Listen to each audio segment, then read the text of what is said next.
वन्दे श्रुतज्ञानं वन्दे श्रुतज्ञानं वन्दे श्रुतज्ञानं वन्दे श्रुतज्ञानं।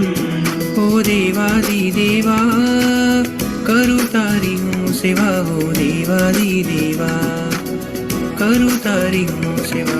वन्दे वन्दे वन्दे श्रुतज्ञानं वन्दे वन्दे वन्दे श्रुतज्ञानं वन्दे वन्दे वन्दे श्रुतज्ञानं वन्दे वन्दे वन्दे श्रुतज्ञानं वन्दे वन्दे वन्दे श्रुतज्ञानं वन्दे वन्दे वन्दे श्रुतज्ञानं वन्दे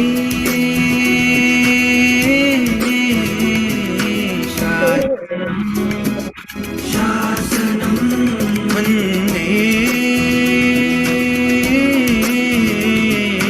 शासनं शासनं।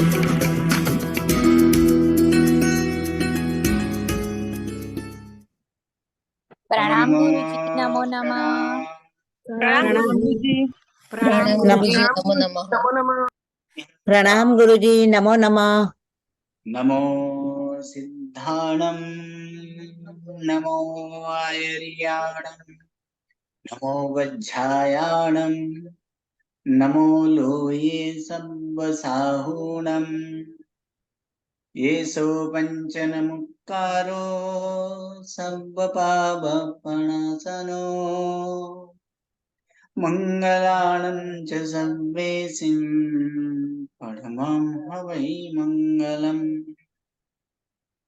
अज्ञानतिमिरन्धानां ज्ञानाञ्जनशलाकया नेत्रम् उन्मीलितं येन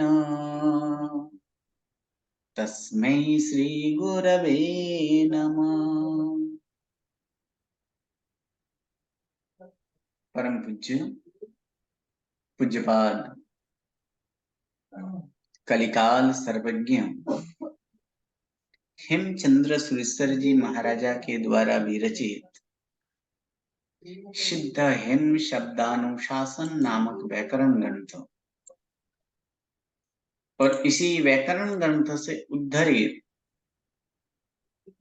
पंडित वर्य शिवलाल जी द्वारा रचित हेम संस्कृत प्रवेशिका।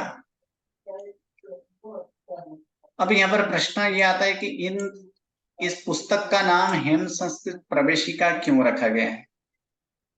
यहाँ पर अगर देखें कि हेम संस्कृत प्रवेशिका प्रथमा, तो इसके पीछे भी यहाँ पर कारण है कि ये हेम संस्कृत प्रवेशिका क्यों है, क्योंकि सिद्ध हेम शब्दानुशासन नामक ये व्याकरण ग्रंथ है।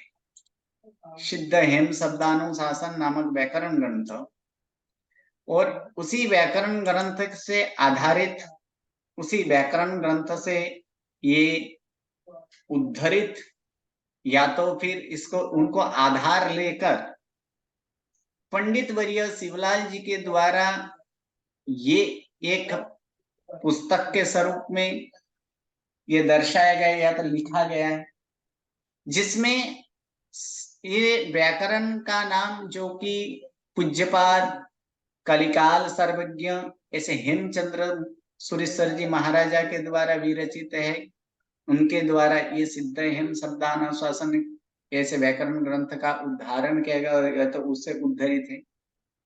कब किया गया, तो इनके पीछे भी ये सिद्ध हेम शब्द ये सिद्ध क्यों लिखा, उनके पीछे भी यहाँ पर कारण है। तो सामान्य से अगर संक्षेप में देखें तो जब सिद्धराज जयसिंह पाटन के महाराजा ऐसे सिद्धराज जयसिंह जब मालव प्रदेश को जीतने के लिए गए, वहां पर जीते भी मालव प्रदेश को जीतकर, यानी तब वहां राजा भोज थे, उन राजा भोज जो कि अत्यंत प्रकांड ऐसे पंडित थे, विद्वान थे, साहित्य के साहित्य रसी थे, साहित्य रसिक थे, तो ऐसे ज्ञानी पुरुष ऐसे राजा भोज थे। और उन्हीं राजा भोज के सभा में हमेशा ऐसे विद्वान पंडित आदियों का भी वहां पर सम्मान आदि कराया जाता था, या तो वहां पर उनका समावेश हमेशा वो उनके राज्यसभा में होता ही था। तो यही राजा भोज के द्वारा वहां पर राजा भोज के संबंधित ऐसे व्याकरण आदि के वहां पर रचना किए, और उन्हीं व्याकरण को वो अपने ग्रंथगार अर्थात जो कि ज्ञान भंडार आदि जो होता है, उस ज्ञान भंडार आदि में उसको स्थापित किया गया। जब इधर सिद्धराज जयसिंह के द्वारा जब पाटन यानी पाटन के राजा के द्वारा जब मालव प्रदेश को जीता गया, तब वहां मालव प्रदेश जीतने के बाद संपूर्ण वो क्षेत्र तो वो जीत गए।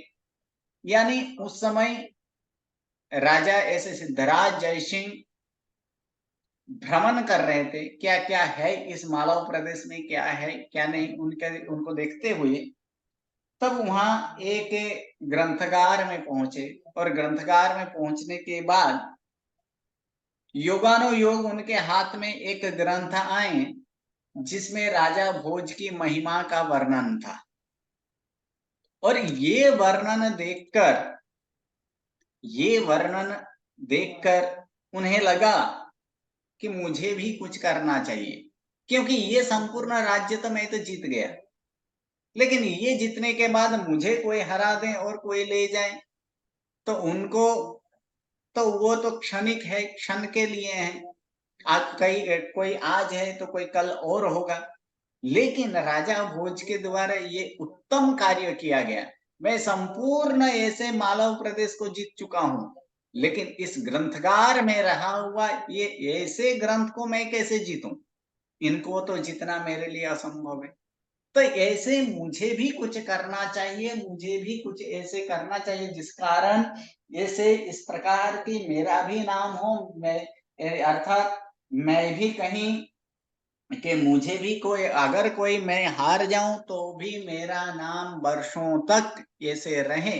इस हेतु से वो, जबकि सिद्धराज जयसिंह कलिकाल सर्वज्ञ हेमचंद्र सूरी महाराज साहब के अनन्य भक्त थे, और उन्हीं कलिकाल सर्वज्ञ हेमचंद्र सूरी महाराजा अनन्य भक्त के कारण वह मालव प्रदेश जीतकर आने के बाद एक दिन बंधन के लिए जाते हैं, और वहां पर बंधन करने के बाद सुख सदा आदि पूछते हैं। उसके बाद अपना मनोरथ वहां पर व्यक्त करते हैं। वहां पर मनोरथ व्यक्त करते हैं कि हे गुरुदेव, आप भी कुछ करें जिससे मेरा भी यहाँ पर नाम हो। और उस समय कलिकाल सर्वज्ञ हेमचंद्र सूरी महाराज साहब उन्हीं के लिए एक ऐसे व्याकरण की रचना करते हैं जो सर्व व्याकरणों में उत्तम प्रकार के ये एक व्याकरण है।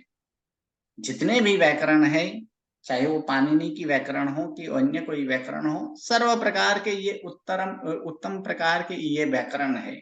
और उन्हीं व्याकरण की यहाँ पर रचना तब 8 अध्यायों में यहाँ पर व्याकरण की रचना किया गया, जिनमें से 6 अध्याय जो है ये संस्कृत के लिए, और अंतिम 2 अध्याय के अंतिम 1 अध्याय जो है वो प्राकृत व्याकरण के लिए, प्राकृत भाषा के लिए। ये संस्कृत व्याकरण और ऐसे प्राकृत व्याकरण उन्हीं के समय में, उस समय की इस व्याकरण का नाम क्या दिया जाए तो सिद्ध हेम शब्दानुशासन, सिद्ध से सिद्धराज जयसिंह और हेमचंद्र महाराज के द्वारा रचित है, इसलिए हेम।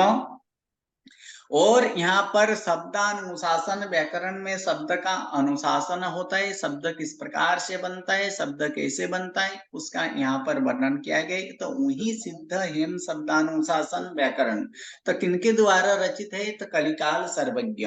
तो कलिकाल सर्वज्ञ क्योंकि कलिकाल में भी ये सर्वज्ञ समान, क्योंकि कलिकाल में सर्वज्ञ होना संभवित नहीं है, लेकिन श्रुत ज्ञान की इतने तीव्र क्षयोपशम, क्योंकि जैसे वह सर्वज्ञ की जैसे ही हो, इसीलिए ये कलिकाल सर्वज्ञ हेमचंद्र सूर्य महाराज साहब को कलिकाल में सर्वज्ञ के समान माना जाता है। और इनकी विशेषता और एक है कि आकाश में नींबू उछाला जाए और उन नींबू जब तक नीचे आए तब तक वह श्लोकों की रचना कर दे, इतना तीव्र क्षयोपशम ऐसे कलिकाल सर्वज्ञ हेमचंद्र सूर्य महाराज साहब है।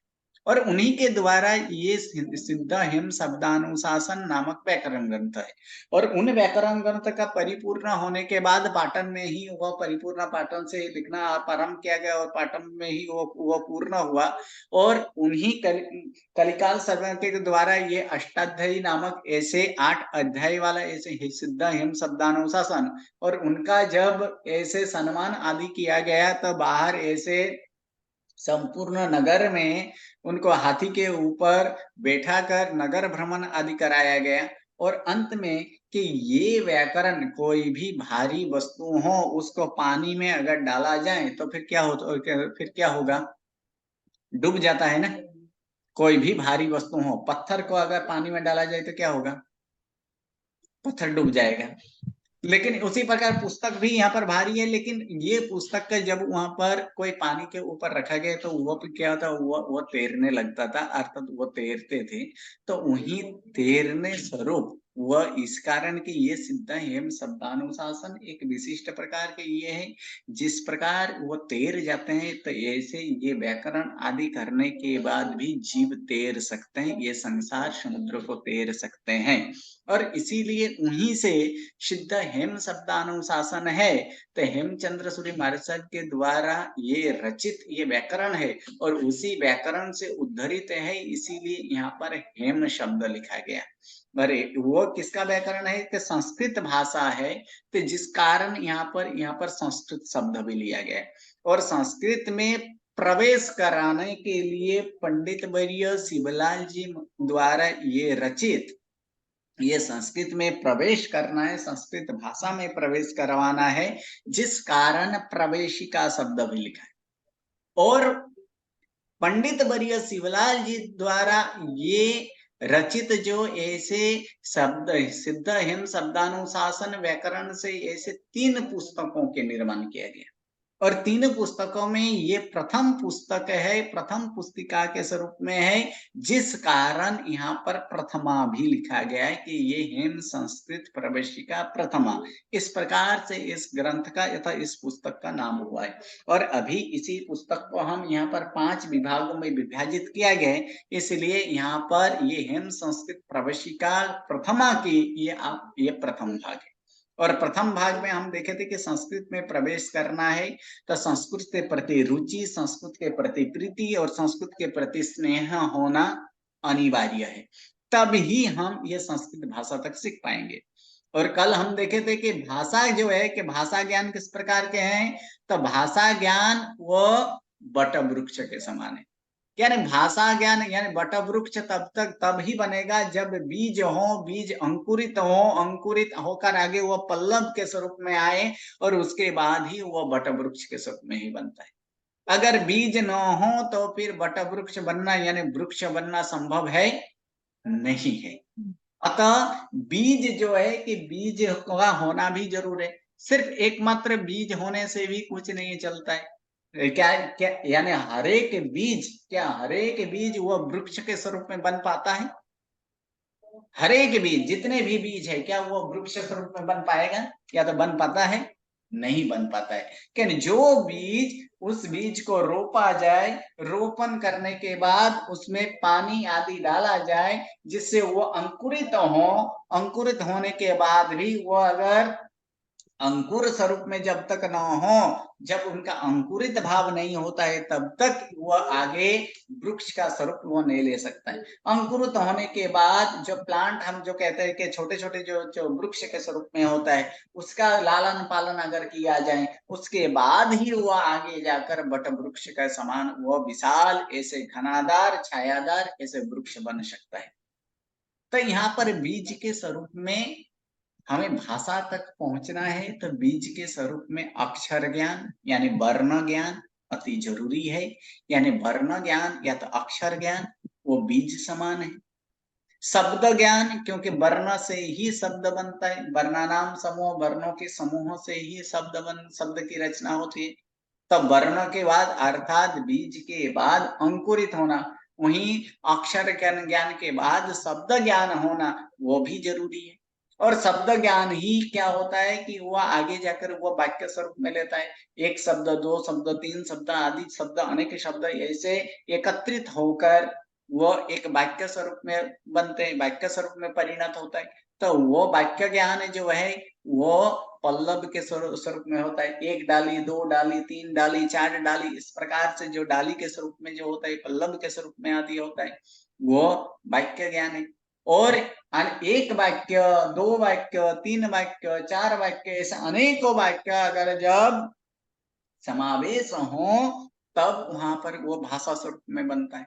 अर्थात भाषा तक पहुंचना हो तो सर्वप्रथम किसका ज्ञान होना जरूरी है? तो भाषा तक पहुंचना हो तो फिर अक्षर ज्ञान होना जरूर है। तो अक्षर के स्वरूप में, इसी अक्षर को संस्कृत में क्या बोला जाता है? वर्ण बोला जाता है। इस अक्षर को ही वर्ण बोला जाता है। यानी सर्वप्रथम वर्ण विचार यहाँ पर देखेंगे कि वर्ण विचार करेंगे कि वर्ण, यहाँ पर वर्ण का अर्थ कोई कलर नहीं है, वर्ण का अर्थ कोई वर्ण भेद नहीं है। वर्ण का यहाँ पर अर्थ क्या है कि वर्ण विचार में, अर्थात वर्ण शब्द का अर्थ यहाँ पर अक्षर करना है। पहले अक्षर का विचार वही क्या है? वर्ण विचार है। अक्षर जो कि वर्ण स्वरूप में है, वही वर्ण का विचार करना, उसी का नाम वर्ण विचार है। तो सर्वप्रथम वर्ण विचार में यहाँ पर देखेंगे वर्ण का अर्थ लाल, पीला, हरा, काला, नीला, ऐसे वर्ण नहीं लेना है, वो वर्ण कलर स्वरूप में नहीं है। यहाँ पर वर्ण का अर्थ है अक्षर। तो अक्षर जो है कि संस्कृत भाषा में अक्षर दो प्रकार के अक्षर है। ये दो प्रकार के वर्ण है। एक वर्ण जिसका नाम है स्वर वर्ण, और दूसरा वर्ण जिसका नाम है व्यंजन वर्ण। हर एक भाषा में दो वर्ण होते हैं, हर एक भाषा में दो वर्ण, चाहे कोई भी भाषा हम उठा कर देख लें तो सभी में दो वर्ण है। इसके स्वर वर्ण, व्यंजन वर्ण, नाम कहीं अलग अलग कहीं वो हो सकता है, लेकिन हिंदी, गुजराती, मराठी, बंगाली आदि इत्यादि सब में, अगर संस्कृत आदि सब में यही नाम है कि स्वर वर्ण और व्यंजन वर्ण, ये दो वर्ण होते हैं। तो स्वर वर्ण और व्यंजन वर्ण, स्वर किसे कहते हैं? तो यहाँ पर देखेंगे कि स्वर किसे कहते हैं। तो स्वर यानी स्वयं राजन्ते अथवा स्वयं शोभन्ते इति स्वराः। स्वयं राजन्ते या तो स्वयं शोभन्ते इति स्वराः, यानी जो खुद ही जो शोभायमान है, यानी खुद से जो ये शोभते हैं, उसी को क्या कहते हैं? उसी को स्वर कहा जाता है। अर्थात जो स्वयं शोभित है वो स्वर है, अर्थात जिसका स्वतंत्र प्रयोग किया जा सके, इसका प्रयोग हम स्वतंत्र कर सके। जैसे अ, आ, ई, उ, रू, ए, ओ, इन सब का हम क्या है? वो स्वतंत्र, यहाँ पर जो स्वतंत्र प्रयोग कर पाते हैं, स्वतंत्र प्रयोग को बोल पाते हैं, स्वतंत्र प्रयोग से वो लिख पाते हैं। तो इसीलिए इन सब का स्वतंत्र उसको बोला जा सकता है, इसीलिए इन सब को क्या माना गया है? इन सब को स्वर माना गया है। तो व्यंजन क्या है? तो व्यंजन ही है कि व्यज्यते, या तो फिर प्रकटीक्रियते। किसका अर्थ करते हैं? तो प्रकटीक्रियते अर्थ अनेन प्रकटीक्रियते इति व्यंजनम, अथवा अर्थ अनेन व्यज्यते इति व्यंजनम। अर्थात क्या हुआ इसका? अर्थात जिसके द्वारा अर्थ का बोध हो, जिसके द्वारा अर्थ का बोध हो वो व्यंजन है। यानी और अर्थ का स्पष्ट बोध जिसके द्वारा हो वह व्यंजन है। जैसे कि मात्र अ बोलने से कोई अर्थ निकलता है इसका? अ बोलने से अर्थ निकलता है? नहीं। नहीं निकलता है। आ बोलने से अर्थ निकलता है? नहीं निकलते। रू बोलने से अर्थ निकलता है? नहीं निकलता है। ए बोलने से अर्थ निकलता है? नहीं निकलता है। लेकिन यहाँ पर अर्थ के लिए, जिससे अर्थ का स्पष्ट बोध हो, उसे ही क्या बोला जाता है, जो अर्थ का स्पष्ट बोध कराए तो वो क्या है, उसे ही व्यंजन बोला जाता है। जैसे अब यहाँ पर प्रश्न, जैसे यहाँ पर एक मैं शब्द लिखता हूँ, ये शब्द में यहाँ पर लिखा कमल, ये कमल शब्द बोलेंगे तो इसका अर्थ निकलेगा, जी गुरुजी। हाँ। अर्थ निकलेगा, तो अर्थ निकलता है कमल अर्थात कमल का पुष्प। जिसे दूसरा यहाँ पर लिखूं कि राजपुत्र, तो ये राजपुत्र अगर लिखें तो इसमें भी अर्थ निकलता है, अर्थ निकलता है। अब यहाँ पर प्रश्न आता है कि ऐसे कमल के राजपुत्र यहाँ पर लिखे तो यहाँ पर तो एकमात्र व्यंजन भी नहीं है और एकमात्र स्वर भी नहीं है, यहाँ पर तो दोनों। अगर प्रश्न इस प्रकार से है कि एक जो व्यंजन ही अर्थ का प्रयोग करता है, अर्थ का घटन करता है, अर्थ का स्पष्ट बोध कराता है, तो फिर स्वर क्यों डाला गया? तो क्या इसमें स्वर है? तो है, कमल में भी स्वर है। कैसे? क्योंकि व्यंजन तो आधा होता है, क प्लस अ प्लस म प्लस ल प्लस अ करेंगे तो फिर क्या शब्द बनेगा? कमल। एकमात्र क म और ल, यही व्यंजन जो है कि ये व्यंजन, तो ये व्यंजन के स्वरूप में जो है, तो ये व्यंजन के स्वरूप में तो बीच बीच में ये स्वर क्यों डाला गया? अगर कमल शब्द ही यहाँ पर देखा जाए तो इसमें स्वर क्यों डाला गया? तो ये जो है कि ये एक ही न्याय है उसके लिए कि ये स्वर और व्यंजन जो है एक दूसरे के पूरक हैं। अकेले स्वर का भी कोई अर्थ नहीं निकले, अर्थ का उसका भी प्रयोग नहीं हो सकता है, और अकेले व्यंजन का भी कोई वह अर्थ प्रकट करने के लिए वह समर्थ नहीं है। तो ये दोनों अर्थ किस प्रकार? तो ये जो है कि एक दूसरे के पूरक अवस्था में है। पूरक अवस्था मतलब एक दोनों के बिना वो चलता नहीं। जिस प्रकार अगर देखा जाए, यहाँ पर माना जाए तो स्वर ये अंध है, ये स्वर अंध के स्वरूप में है, जबकि व्यंजन जो है कि व्यंजन वो पंगु स्वरूप में है, यानी लंगड़ा जिसे बोला जाता है वो पंगु बस के स्वरूप में है। जैसे कि मान लीजिए पंगु जो है, पंगु व्यक्ति क्या कर सकता है? पंगु के पास आंख है, वो मार्ग का दर्शन कर सकते हैं, मार्ग वो देख पाते हैं, मार्ग देख पाते हैं, लेकिन क्या वो चल पाते हैं? मार्ग को देखने के बावजूद, मार्ग को देखने के बावजूद वो चल पाते हैं? नहीं चल पाते। क्यों? क्योंकि वो पंगु है, वो नहीं चल पाते हैं। तो उसी प्रकार व्यंजन, एकमात्र व्यंजन अगर लें तो एकमात्र व्यंजन, उसके साथ स्वर का अगर समन्वय नहीं किया जाए, स्वर को मिलाया न जाए, तो वो अकेले अर्थ करने में, अर्थ घटन करने में या तो अर्थ का बोध कराने में वो कैसे असमर्थ है। इसीलिए उसमें शक्ति है, अर्थ प्रकट करने के लिए शक्ति है, लेकिन जैसे कि वो देखने की उनमें शक्ति है, लेकिन फिर भी वो क्या, वो चल नहीं पाते। क्यों? क्योंकि वो पंगु है। तो फिर उसी, और दूसरा यहाँ पर स्वर क्या है? स्वर अंध है।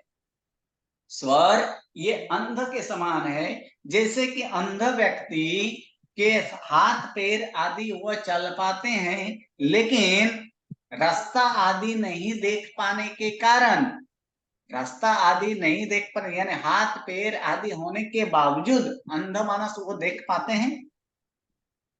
अंध, कोई भी अंध मानस हो वो देख पाएंगे? हाथ पैर आदि होने के बावजूद भी, वो उनके शरीर के अवयव आदि होने के बावजूद भी वो देख पाते हैं? नहीं देख पाते। क्यों? क्योंकि वो अंध है। तो इस प्रकार इनका प्रयोग जो है कि प्रयोग कहाँ प्रयोग करना है, इनका स्वतंत्र प्रयोग होता है। स्वर का स्वतंत्र प्रयोग किया जा सकता है, स्वतंत्र बोला जा सकता है, लेकिन अकेले स्वतंत्र प्रयोग करके उनका भी कोई फायदा नहीं। इसी प्रकार जैसे कि एक स्थान से दूसरे स्थान में जाना हो तो फिर क्या करना है कि दो स्पष्ट रूप से मार्ग का भी दर्शन होना चाहिए और चलने के समर्थ भी होना चाहिए। ये दोनों होना चाहिए कि नहीं होना चाहिए? तभी हम मार्ग में सही अर्थ में जा पाएंगे ना, गंतव्य स्थान तक जा पाएंगे ना। अगर जैसे कि अंध, अगर हम बोले कि अंध मनुष्य के पास तो चलने की शक्ति है, लेकिन वह चलते चलते उसका कोई निश्चित है कि वो सही मार्ग में ही जा पाएगा? है निश्चित है? नहीं नहीं गुरुजी, नहीं है। नहीं है, क्योंकि अगर बीच में कहीं खड्डा आ जाए तो खड्डा में गिर भी सकता है, तो उस कारण वो नहीं। और दूसरा ये पंगु देख पाने के बावजूद वो गंतव्य स्थान तक वो पहुंच पाएंगे? नहीं पाएंगे, कारण तो वो तो चलने में ही असमर्थता है, वो चलने में उसमें समर्थ नहीं है, जिस कारण वो नहीं चल पाएंगे। लेकिन अगर दोनों अगर मिल जाएं, दोनों अगर साथ में मिले, तो वह दोनों अपने अपने गंतव्य स्थान तक पहुंच पाएंगे कि नहीं पाएंगे? पाएंगे। तो जिस प्रकार यहाँ पर अंधा और पंगु, अर्थात अंधा और पंगु कोई अकेले काम करने में असमर्थ है, वह समर्थ नहीं है, उसी प्रकार अगर एकमात्र व्यंजन या तो एकमात्र स्वर वो अर्थ प्रकट करने में या तो स्वतंत्र प्रयोग में वो क्या होता है? असमर्थता है। अगर दोनों अगर साथ मिला जाए, इसीलिए कमल शब्द का जो अर्थ यहाँ पर प्रकट किया गया है, इसीलिए इसके बीच बीच में स्वर किया गया है, ये स्वर का प्रक्षेप किया गया है, ताकि इस अर्थ का स्पष्ट रूप से बोध हो, इसीलिए स्वर का भी यहाँ पर सहाय लिया गया है। यहाँ पर अर्थ जो किया था कि जिसके द्वारा अर्थ का स्पष्ट बोध हो वह व्यंजन है, लेकिन वह स्वर के सहायता के बिना नहीं। तो यहाँ पर हम देखें कि स्वर और व्यंजन, तो स्वर कितने हैं आप यहाँ पर देखेंगे। तो संस्कृत भाषा में स्वर कितने हैं? तो संस्कृत भाषा में यहाँ पर देखें तो 14 स्वर है। कितना? तो 14 स्वर है। कौन से? तो अ से लेकर ओ तक, अ से लेकर ओ तक के जो वर्ण है, अ से लेकर ओ तक, ये सारे के सारे ये क्या है? स्वर है। अ, आ, ई, उ, रु, लु, लृ, ए, ऐ, ओ। अर्थात ये जो है भावी निवेदन आप म्यूट रख दे तो अच्छा होगा, दूसरों को डिस्टर्ब हो रहा है। ओके, धन्यवाद। तो अ से लेकर ओ तक ये जो वर्णों है, इन वर्णों को स्वर बोला जाता है, क्योंकि ये स्वयं शोभायमान है, इनका स्वयं उच्चारण अकेले ये उच्चारण हो सकता है, स्वतंत्र इसका प्रयोग किया जा सकता है। प्रयोग अर्थात उच्चारण के स्थान पर, बोलने में, लिखने में, इन सभी का ये स्वतंत्र होता है, इसीलिए उसके स्वयं राजन्ते इति सराहा या तो स्वयं शोभन्ते इति सराहा यहाँ पर जो बोला गया है, जो स्वयं ये शोभायमान हो, स्वयं जो शोभता हो, वह किस प्रकार? तो उच्चारण के स्वरूप में, या तो लिखने के स्वरूप में, या तो बोलने के स्वरूप में जो है। इसीलिए ये स्वर, और ये स्वर कितने? ये 14 ये स्वर है, अ से लेकर औ तक। अब इसके पीछे ऐसे क्यों लिखा गया? 5 5 10 को दो की जोड़ी में लिखा गया, जब 4 को अकेले छोड़ दिया गया।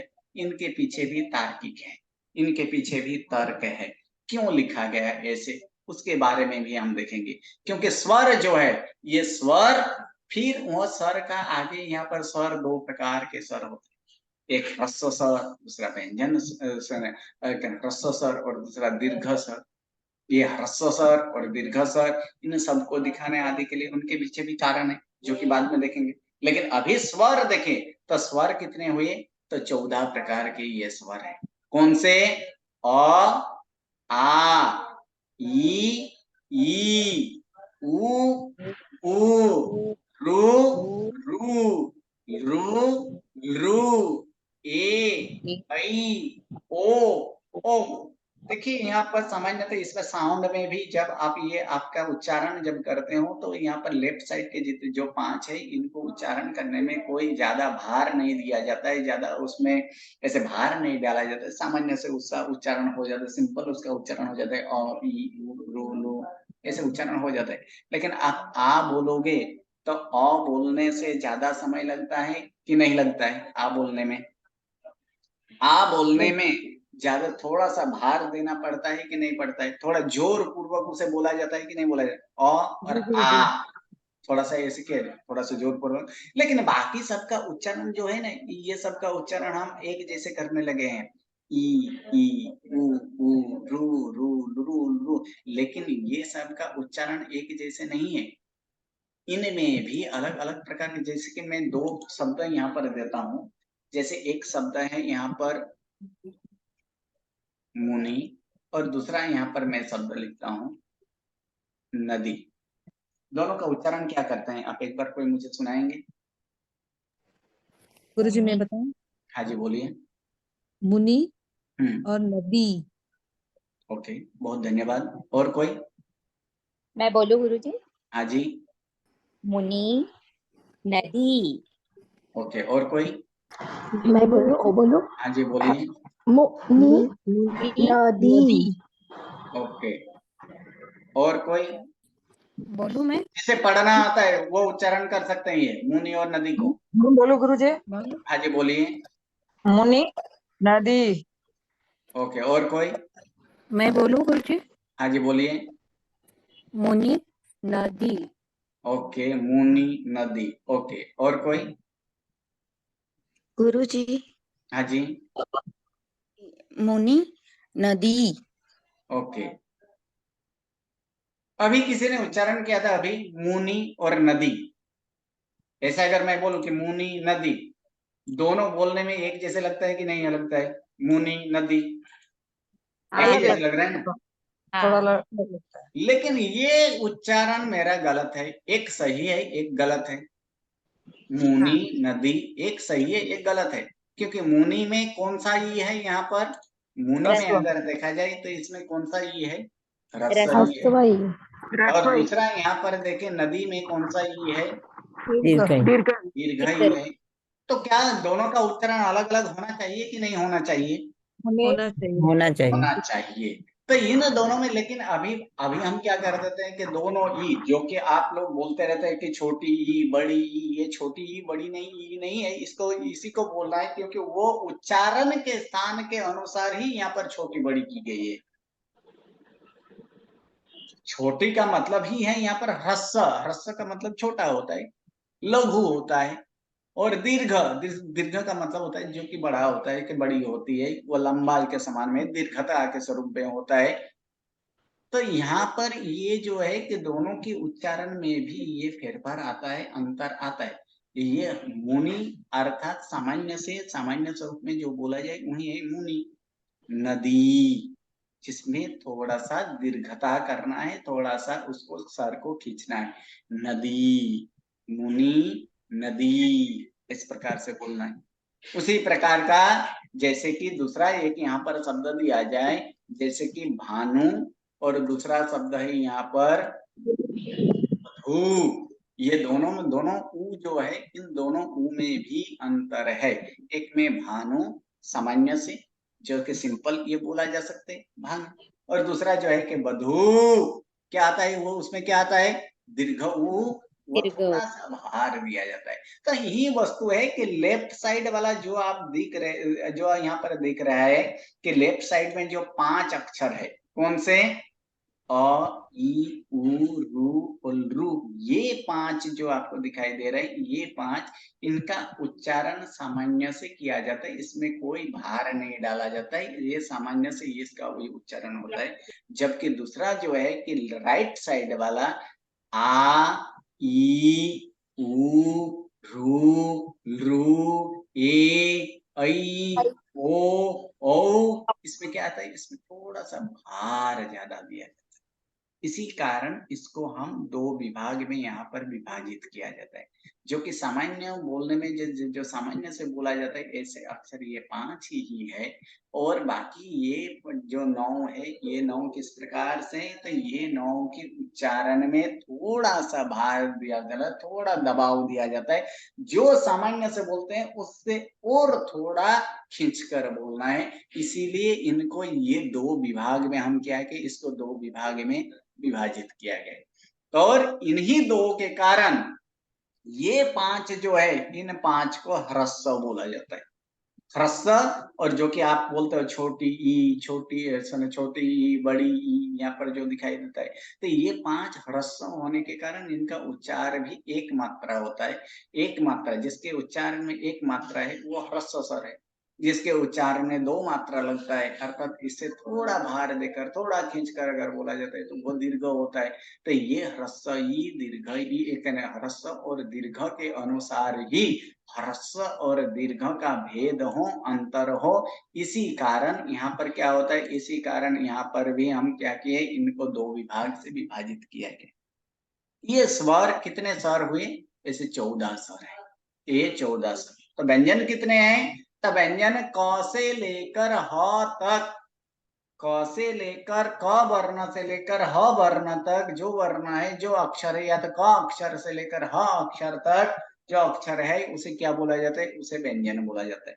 कितने हुए टोटल, तो टोटल यहाँ पर देख लीजिए 5-5 का ग्रुप का, ऐसे 5 ग्रुप है, 5-5 का एक एक ग्रुप है। देखिए कौन कौन से 5 है, तो यहाँ पर देख पाएंगे कि क के सामने ये 5 ग्रुप यहाँ पर है, क ख ग घ ङ च छ ज झ ञ ट ठ ड ढ ण त थ द ध न प फ ब भ म। इन सभी में देखिए सब हर एक में कितने कितने, क के ग्रुप में कितने हैं, क से लेकर कितने अक्षर है, 5 है ना। क 1 ख 2 ग 3 घ 4 ग 5, तो ऐसे 5-5 वाला का कितना ग्रुप हुआ, 5 ग्रुप है ना। किनका किनका, क का ग्रुप, च का ग्रुप, ट का ग्रुप, त का ग्रुप, प का ग्रुप, यानी 5 into 5 यानी कितने होंगे, 25। और फिर 4-4 के ग्रुप 2 है, जिसमें कौन सा, तो य र ल व ये, और दूसरा श श श और ह, ये क्या है, ये 4-4 का ग्रुप है। यानी 5 + 4 + 4 कितने हुए टोटल, 33 यानी 25, 5 into 5 यानी 25, 25 + 4 + 4 यानी कितने होंगे, 33 होगा। 33 ये 33 जो है, ये 33 क्या है, ये 33 व्यंजन है। और ये व्यंजन क्या है कि व्यंजन का और एक निशानी के यहाँ पर प्रश्न आता है कि स्वर और व्यंजन में क्या अंतर है। तो देखिए स्वर में कोई नीचे हलंत नहीं दिखाई देता है, यहाँ सबके नीचे एक एक हलंत दिखाई दे रहे हैं। जितने भी क से लेकर ह में अगर देखेंगे, सबके नीचे एक ऐसे हलंत यहाँ पर दिखाया गया कि नहीं दिखाया गया, दिखाई दे रहे हैं हलंत। जी गुरुजी। ये सारे यानी व्यंजन हमेशा हलंत वाला होता है। हलंत का अर्थ ये है कि ये आधा है, ये संपूर्ण नहीं है, ये अपूर्ण है। ये संपूर्ण कब बनेगा, ये संपूर्ण जब ये स्वर के साथ मिलेगा तब वह संपूर्ण होगा। जैसे कि अभी हम लोग एक शब्द यहाँ पर लिखे थे, कौन सा शब्द लिखे थे, क म ल। तो यहाँ पर देखिए कमल में क संपूर्ण है कि आधा है, संपूर्ण है, म संपूर्ण है, ल संपूर्ण है। लेकिन इसका अर्थ क्या है कि ये एक्चुअली व्यंजन नहीं है। इस व्यंजन के साथ इसमें सहायक कौन है, सहायक इसमें स्वर रहा हुआ है। इसके साथ क्या जुड़ा गया है, प्लस क्या है, अ उसी प्रकार म संपूर्ण दिखाई दे रहा है, अर्थात इसमें भी क्या है, म प्लस अ है। ल जो दिखाई दे रहा है, इस ल में क्या है, ल प्लस अ, अर्थात ये अब क म और ल ये तीनों अब व्यंजन हुआ। लेकिन क्योंकि अभी हम लोग देखते हैं कि व्यंजन कैसे है, व्यंजन हमेशा सबके नीचे हलंत वाला है कि नहीं, तब व्यंजन हलंत वाला है। लेकिन इनका अक्षर अब ये तीनों तीन अगर लिख दें, क म और ल इस तरह लिखे, तो इनका उच्चारण हम क्या करेंगे,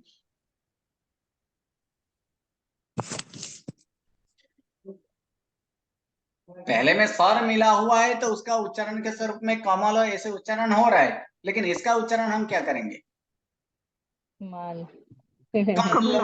कुछ ऐसे उच्चारण करने में भी क्या होता है, दिक्कत होता है कि नहीं, दिक्कत होता है, बोलने में दिक्कत होता है। तो ये एक्चुअली ये क्या है, पंगुवत है, अर्थात इनका कोई अर्थ आदि यहाँ पर नहीं निकल रहा है। इसीलिए उनको क्या स्वर के साथ वो समन्वय किया है। इसलिए जैसे पंगु और अंध दोनों साथ में अगर दोनों साथ मिल जाएं तो वह अपने गंतव्य स्थान तक, इच्छित स्थान तक अर्थ स्पष्ट रूप अर्थ का बोध हो सकता है। लेकिन इसका भी कोई अर्थ का बोध होगा? अब कमल का कुछ अर्थ का बोध होता है? नहीं होता है। लेकिन कमला अगर बोले तो उसका अर्थ का बोध होगा तो होगा। तो इस प्रकार ये एक निशानी है कि व्यंजन हमेशा क्या होता है, व्यंजन हमेशा आधा है। ये आधा आधा आधा आधा व्यंजन वाला होता है। व्यंजन हमेशा अपूर्ण है, वह संपूर्ण नहीं है। उसे संपूर्ण बनाने के लिए किसका सहायता चाहिए? स्वर की सहायता के बिना वो अपूर्ण स्वरूप में है। अब ये 33 जो है इस प्रकार से क्यों लिखा गया, इसके पीछे भी तार्किक है, इसके पीछे भी तर्क है। लेकिन इस प्रकार अभी तक यहाँ हम लोग देखे कि स्वर कितने, 14 स्वर, और व्यंजन कितने हुए, 33 व्यंजन। यानी कुल मिलाकर वर्ण, संस्कृत भाषा में कुल मिलाकर वर्ण कितने हुए, 47। 47। ये 47 वर्ण जो है, इन्हीं 47 वर्णों से ही जितने भी शब्द हो, जितने भी वाक्य हो, जो भी भाषा आदि हो, इन 47 वर्णों के द्वारा ही होता है। अब दूसरा एक प्रश्न है कि कहीं और स्वर में हम और अह ये दोनों को भी स्वर में समावेश किए हैं, लेकिन और अह ये दोनों स्वर के स्वरूप में नहीं है। वो किस स्वरूप में है उसके बारे में हम नेक्स्ट क्लास में देखेंगे। स्वर में और कौन से भेद हैं, क्या सांकेतिक नाम है, कौन कौन सा सांकेतिक नाम है, इन सब का अध्ययन हम नेक्स्ट क्लास में देखेंगे। नमो नमः, प्रणाम। प्रणाम गुरुजी। नमो नमः। प्रणाम गुरुजी। प्रणाम। धन्यवाद।